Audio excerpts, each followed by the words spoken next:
Shulamite John. I am the founder and the CEO of FemCode Africa, and I'm also a software developer that writes JavaScript and PHP codes. Then let's move right in. FemCode Africa has been for 2 years, and during this process, I have actually made inquiries, gone through a lot of research, and I found out that a lot of companies today are actually trying their best to add more women in tech, and that is very recommendable. But then something happens. These women don't just join the tech system or get jobs in tech startups or companies, but they also get stuck in the pipeline. So they get into tech, which also shows that companies today are becoming inclusive in tech or diversity, equity, and inclusion activities. But when these women get into tech, something happens. They get stuck in the pipeline. Most of them don't progress to managerial or executive role. Now, what is the problem? Why is it so? This is what we'll be talking about in today's section. So I took my time to get the statistics of women's progress from normal tech positions to managerial or executive roles, and I took a statistics from 2017 to 2021. So why did I start from 2017? Because that's actually when I became very active in tech, and back then in 2012 and 2013, I had issues joining in tech. I was rejected twice by a tech training center. Fast forward to 2015, the same. But then, 2017, like I said, that is when I actually started my tech journey. So in 2017, a very popular research team called the Peer made research, and they found out that 74% of women suffer from gender bias. So when you ask them, what is the reason why you've not actually progressed to a managerial role or an executive position, why are you still stuck in that same position that you have been for a couple of years? They will tell you that it's because of gender bias. Now, between 2017, 2018, 2019, if you look at this chart, the flow has not been stable, but with less improvement, which shows that this has actually been a major problem between 2017, 2018, and 2019. Now, when we fast forward to 2020, we also went through the statistics, and we found out that when this particular firm, research firm, the Deloitte research firm, made inquiries about how often it takes for a woman to actually join or get to an executive or a managerial role, they said that they interviewed a lot of women, but 89 to 95% of them complained that still gender bias has still been the issue why a lot of women don't just only get into tech, but they don't progress into this executive or managerial role. Even the popular GAFM, which is the Google, Apple, Facebook, Amazon, and Microsoft companies, only have 34% of women in their firm. Only 34% of women in their firm. And fast forwarding back to 2021, forward to 2021, which is the current year, we also found that Asian women are only found 4% of them in the tech executive or managerial roles, while the Asian, the black or the Latinos, which is our skin colors, you can only get to find 5% of them in the tech managerial role, which really shows that this is a huge issue, that this gender inclusion in the tech ecosystem, not just in the tech ecosystem, but also in the managerial and executive role, has been a huge problem between these years. Now, that comes to this. Why is gender DEI? Okay, whenever you hear me mention DEI, just know that I'm talking about gender diversity, inclusion, and and inclusion. So why is it something that we really need to talk about? Why is it something we should bring up in today's conference and talk about? Why is it something that founders need to sit down and actually have a discussion about? Why is it something that we need to talk about in our social gatherings or in any events that we find ourselves in? Now, this is the reason. Statistics has shown that organizations that are inclusive are twice likely to meet and exceed their financial targets. Now, this is very true. If you take your mind to this popular blog that was written by Bella Niger in 2019, where they were featuring 46 or 48 women in tech leadership in the banking sector. A comment was made that the banking sector got more better or got more reliable because there was a lot of women added, not just in the banking sector, but in the executive and the managerial role.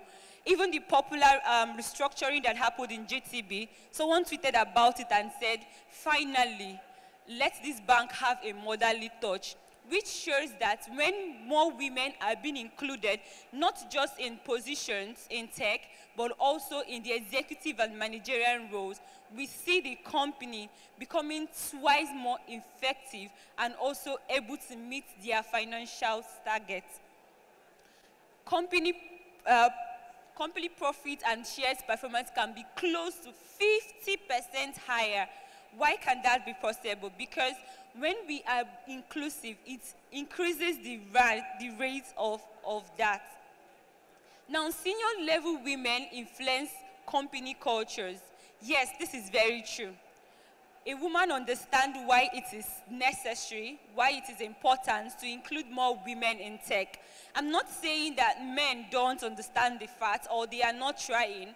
We actually have a lot of men out there that are actually helping out when it comes to tech inclusion. But then, if you look around among us coming back home, we'll find out that the lot of persons that are carrying this push or this activity forward are mostly done by females. So when we include ladies in the senior level roles, it's easier for any company to adapt or to join in the DEI activity.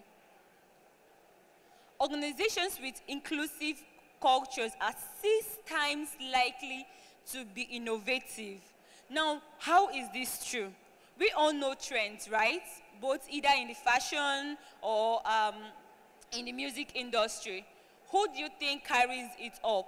Who do you think takes the growth or the trend personal? It comes to women. So when it comes to women, they always are very innovative. They follow up the trend and they all catch up faster, like twice or 3 times more than a guy does when it comes to trends. So that is why that we have termed it that this is an inbuilt skills that we women partake, we women have installed in us. And when we bring that skill into the managerial and the executive roles, we see the companies that these women are into becoming 6 times likely to be innovative and also meeting their financial targets. Now, let us come down to this topic: reconstructing women's tech leadership through diversity, equity, and inclusion. Now, I want us to pay attention to the first word, which is reconstructing. Why am I trying to draw attention to that first word? Then let us get a definition of what reconstructing means. Now, I took a time to go through the dictionary and I got a dictionary definition of what it means to reconstruct or what reconstructing means. And I circled up these 2 parts. Now, the first is to restore, and the second is to affect fundamental changes in an organization or in a system. Look at what this popular professor said. He said that when we are being conscious of adding the IDE activities into the reconstructing progress, it doesn't only change the facts, but it avoids it from repeating over and over again. We all know that from the beginning I said that from 2017 to 2019, yes, there has been change in more women being included in the tech system, but then the inclusion is very slow. So when we are aware and we are very, very conscious, and we try as much as possible to add these DEI activities into the reconstructing progress, it is easier for us to avert these changes. To achieve these changes, we don't just have to assess the DEI strategies or just create an action plan for our organization. We need to do more than that. So with that, I listed 5 things that we need to do, 5 key factors that need to be addressed. And when we do, we become successful in the DEI program. The first one is actually to sit down and rethink company policies and practices. Now, let us also come back home. We all know that so many ladies on Twitter, whenever they are changing their job roles, what happens? They come on Twitter or on LinkedIn and they do what? They retweet it, right? Even some persons have tagged us being very dramatic or drama queens and kings, right? Now, look at this. When these ladies actually tag or try to tell us online that they are moving from a particular job to another job, now look, it's not because they are not comfortable with the company or the organizations they are working with. No, not at all. Neither is it that they don't love the environment at which they are in. But the problem is that most of them get stuck in that particular position without growth. I've seen someone who has stayed there for 3 years, 5 years, and counting in the same organization, in the same role. Not that she's not making advances, not that she's not becoming better, but maybe because of the company has not actually sat down to rethink about their policy and practices to be sure that their policy and practices are actually inclusive. The next is to cultivate purpose-driven leaders. For a change to happen, like I mentioned earlier, it is better for us to have more women in this executive position because they are actually the ones that we understand the need at which is to have more women in leadership. Now, most of the reasons why some companies don't actually include more women in their executive or managerial role is not because of they don't want to, or because of they are not interested, or it's not something that they are interested in, but it's because of the persons that actually in charge of that particular position that fosters growth of these ladies. They are not purpose-driven leaders. They have this mindset or this ideology that women are supposed to be under a man. I'm not saying that a woman shouldn't be under a man, but then when it comes to corporate environment, when it comes to social environment, that ideology should actually be inside our pockets, not outside, right? So when we cultivate or have purpose-driven leaders, it is easier for us to have these changes affected faster, and the growth is actually increasing too. Now the third one is to give voice to everyone. Yes, it has been said that women grow where they are being listened to. Not because of they are talkative, but that is how they are built.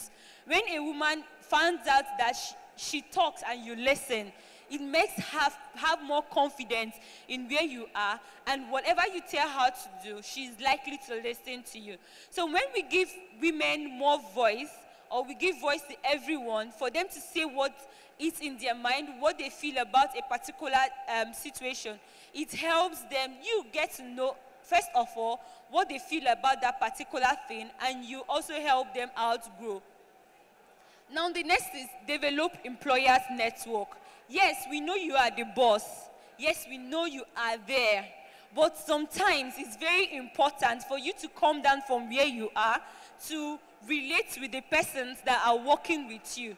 Now, what does it do, or what gain do you have when you do that? You don't only get to know these women, but you also get to know who is doing better, who is doing amazingly well, and then the person looks forward to being to actually have a career progress from the normal positions they found themselves in to a higher position.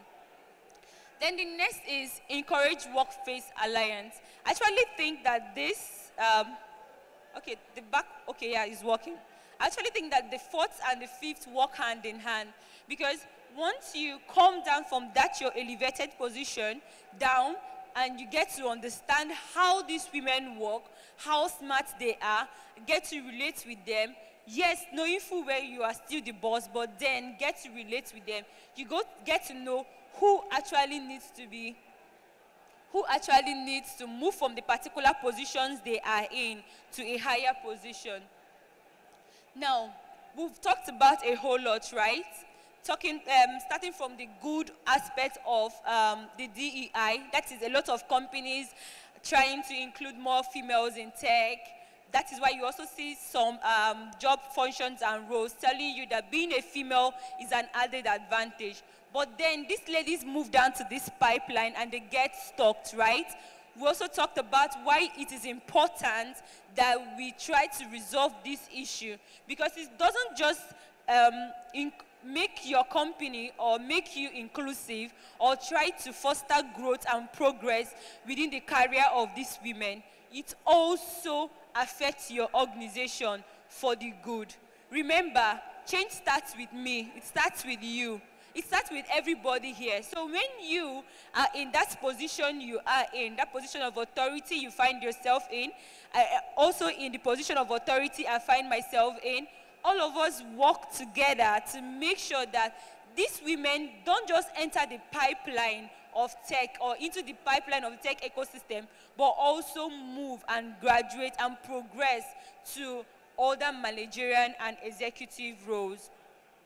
Now, yeah, thank you. So, I don't know, do anybody have a question? Is there any question you want to ask?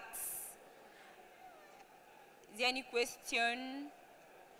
What I said that you don't understand before I round off from this section? Okay, so, yeah, so I did love to connect. You can send me a mail. I am open to any female who really wants to start their career in tech. We can talk about it. You just send me a mail at shulamitejohn@femcodeafrica, or you can connect with me on Twitter at Duchess of Codes. Then my code has the S, Duchess of Codes, and then on Facebook and on LinkedIn, I am Shulamite John. Thank you so much for the time.